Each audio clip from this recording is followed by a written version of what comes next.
Assalamualaikum warahmatullahi wabarakatuh. Perkenalkan, nama saya Emre Valdrakel. Saya dari Universitas Khairun Ternate, Prodi Teknik Pertambangan.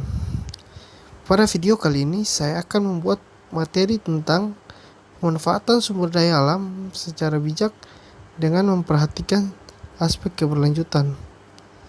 Oke, langsung saja ke pembahasannya. Sebelum masuk ke pembahasan, kita harus mengetahui apa itu sumber daya alam.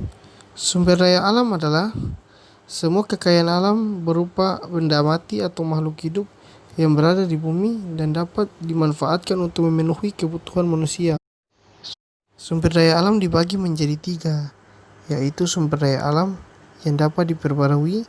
Daya alam yang dapat diperbarui adalah sumber daya alam yang digunakan berulang-ulang dan dapat dilestarikan. Contohnya tumbuh-tumbuhan, hasil hutan, sumber daya hayati, dan lain-lain. Yang kedua, sumber daya alam tak dapat diperbarui. Sumber daya alam yang tak dapat diperbarui adalah sumber daya alam yang tak dapat didaur ulang atau hanya bersifat dapat sekali saja atau tidak dapat dilestarikan serta dapat punah. Contohnya minyak bumi, gas alami, timah, dan lain-lain. Yang ketiga, sumber daya alam yang tak terbatas. Sumber daya alam yang tak terbatas adalah sumber daya alam yang tak terbatas jumlahnya sehingga tidak dapat akan habis dalam jangka waktu yang sangat lama. Contohnya tanah, air, dan udara.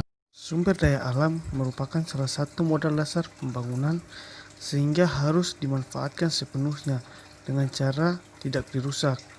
Oleh karena itu, pengolahan sumber daya alam harus dilakukan secara ekoefisien. Kata ekoefisien sendiri berasal dari kata ekosistem dan efisien. Artinya pengolahan sumber daya alam yang tidak merusak dan mengganggu keseimbangan ekosistem dan dilakukan secara ekoefisien secara mempertimbangkan kelestarian sumber daya alam tersebut.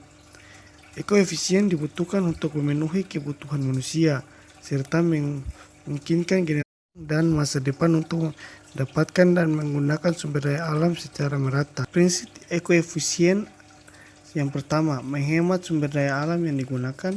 Yang kedua, menggunakan semua sumber daya alam dalam proses energi atau industri. Proses penambangan sumber daya alam tidak merusak lingkungan. Yang keempat, sumber daya alam yang ditambang dapat digunakan dalam jangka waktu yang lama. Yang kelima, proses penggunaan sumber daya alam tidak menimbulkan entropi atau limbah.